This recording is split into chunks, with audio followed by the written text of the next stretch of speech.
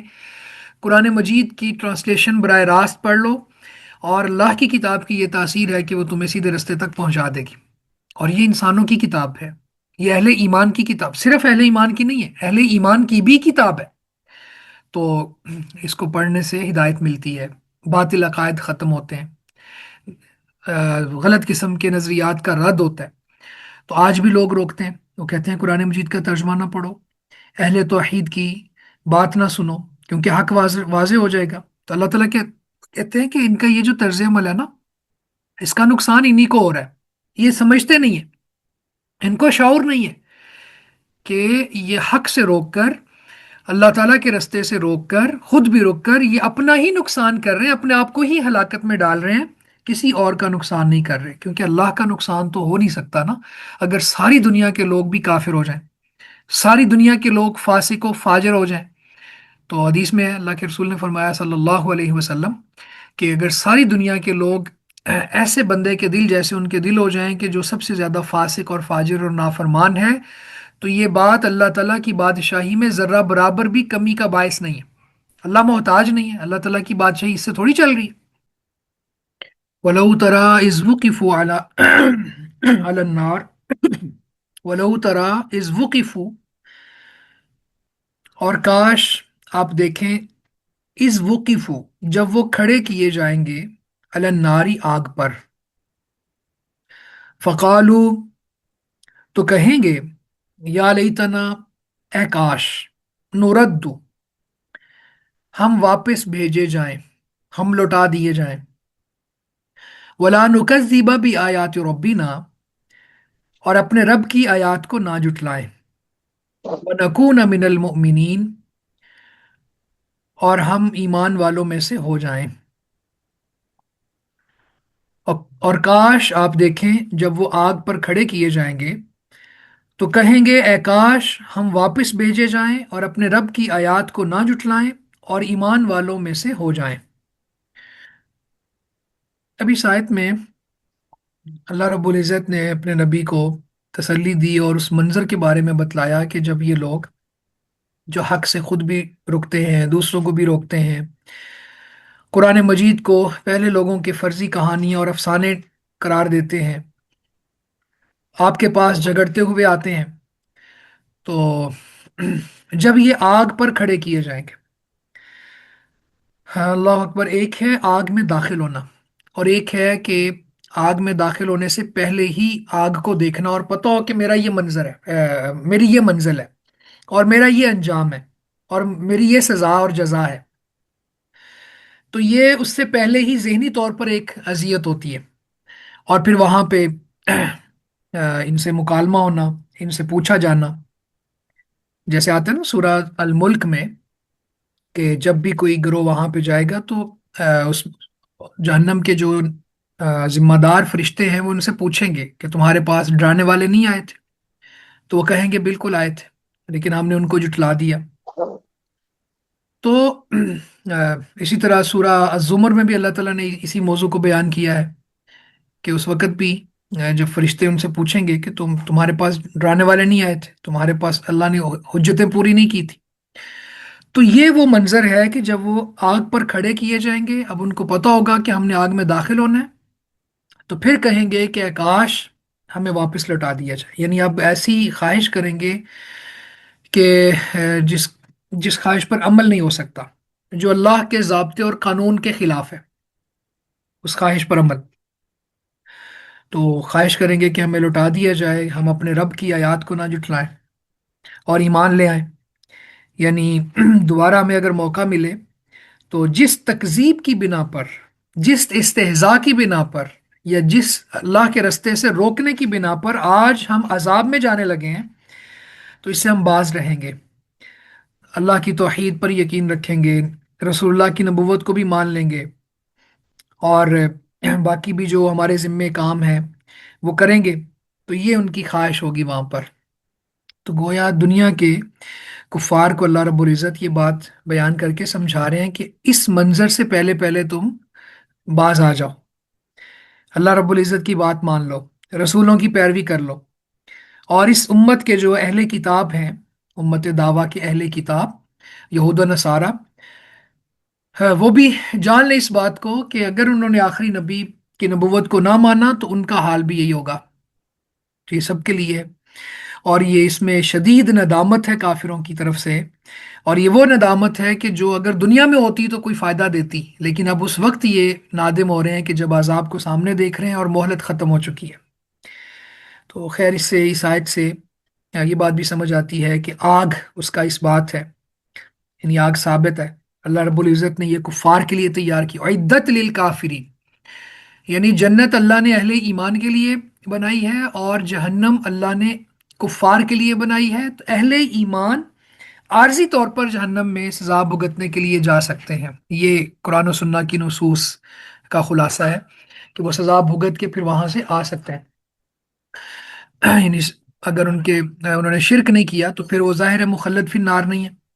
تو سزا بھگتیں گے اور باہر آ جائیں گے۔ اور پھر اسی طرح یہاں پہ ان کا اقرار کہ انہوں نے خود کہہ دیا کہ ہم مومن نہیں تھے، ہم رسولوں پر ایمان نہیں لاتے تھے، یعنی جب ایمان کی تمنا کر رہے ہیں نا تو اس کا مطلب کیا ہوا کہ وہ ایمان والے نہیں تھے۔ تو اب یہاں پہ وہی بات پھر دوبارہ ریپیٹ ہو جائے گی کہ جب تک انسان کو اللہ نے مہلت دی ہوئی ہے نا، جب وہ عذاب کو اپنی آنکھوں کے سامنے دیکھ نہیں لیتا، یا موت کی آخری ہچکی آ نہیں جاتی، یا پھر وہ دنیا کے اندر ہی ہے، آخرت میں نہیں پہنچ گیا، تو یہ وہ مہلتیں ہیں جو اللہ نے انسان کو دی ہوئی ہیں۔ تو یہ کوئی شرک کرنے والا بھی اگر توبہ کرے گا تو اللہ تعالیٰ اس کا شرک ختم، اس کا گناہ معاف کر دے گا۔ بلکہ ایک حدیث ہم نے پڑھی، اور اس کی سمجھ نہیں آ رہی تھی تو تشریحات کو دیکھا تو پھر سمجھ آئی کہ قیامت والے دن اللہ کے سامنے ایک بندہ پیش کیا جائے گا، اس کے 99 رجسٹر ہوں گے جو گناہوں سے بھرے ہوئے ہوں گے، اور ہر رجسٹر تا حد نگاہ پھیلا ہوا ہوگا، بہت بڑے بڑے رجسٹر ہیں، بہت بڑے بڑے گناہ ہیں۔ تو اللہ تعالیٰ اسے کہے گا کہ کیا میرے جو لکھنے والے فرشتے ہیں انہوں نے تجھ پر ظلم کیا ہے؟ وہ کہے گا نہیں، یہ میں نے کیا ہے سب کچھ۔ پھر اللہ تعالیٰ اسے کہیں گے کہ تیرے پاس کوئی نیکی ہے؟ وہ کہے گا نہیں۔ اللہ کہیں گے تیری ایک نیکی ہمارے پاس ہے۔ تو ایک بطاقہ لایا جائے گا، اس کے اوپر اشہد ان لا الہ الا اللہ و اشہد ان محمد رسول اللہ لکھا ہوگا۔ تو وہ حیران ہوگا کہ اتنے بڑے بڑے رجسٹرز کے سامنے یہ ایک کارڈ کی کیا حیثیت ہے؟ تو اللہ تعالیٰ کہیں گے کہ تجھ پر ظلم نہیں ہوگا۔ تو پھر وہ ایک پلڑے میں وہ اس کے 99 رجسٹر ڈالے جائیں گے، اور ایک پلڑے میں یہ ڈالا جائے گا۔ تو اللہ کے نبی صلی اللہ علیہ وسلم نے فرمایا کہ یہ بھاری ہو جائے گا، اور اللہ کے نام سے بڑھ کر کیا چیز وزنی ہو سکتی ہے؟ تو اب یہ وہ بندہ تھا کہ جو ساری زندگی کفر پر گزری، خرافات، بدعات، شرک، اللہ کی بغاوت، رسولوں کی مخالفت، اللہ کے معجزات کا انکار، یہ سب گناہ ہی گناہ تھے، لیکن مرنے سے پہلے اللہ رب العزت نے اس کو توحید کی چاشنی دے دی اور اس کی لذت سے آشنا کر دیا، اور یہ کلمہ توحید پر فوت ہو گیا، اور اس کے بعد اس کو عمل کرنے کا موقع نہیں ملا۔ تو ایسا بندہ جو ہے پھر یہ اہل ایمان میں ہے، اور پھر یہ جو کلمہ توحید ہے نا، اس نے حدیث میں، دوسری حدیث میں بھی آتا ہے نا کہ اسلام پہلے سارے گناہوں کو ختم کر دیتا ہے، ہجرت پہلے سارے گناہوں کا کفارہ بن جاتی ہے۔ تو یہ ایسا شخص ہوگا۔ تو اللہ رب العزت نے یہاں پہ یہ بات ارشاد ان کی حسرت کو ذکر کیا ہے کہ وہ جب آگ پر پیش کیے جائیں گے تو وہ کہیں گے کہ کاش ہمیں لوٹا دیا جائے، اور ہم اپنے رب کی آیات کو نہ جھٹلائیں، اور ہم مومنین میں سے ہو جائے، اہل ایمان میں سے ہو جائے۔ اچھا، یہ تو کفار ہے نا، کفار کے علاوہ باقی لوگ، ہر بندہ اللہ کے سامنے پیش کیا جائے گا اور آگ بھی پاس ہوگی۔ ایک تو وہ حدیث ہے نا کہ آگ کو محشر کے میدان میں لایا جائے گا اور 70,000 لگامیں ہوں گی، اور ہر لگام کے ساتھ 70,000 فرشتہ ہوگا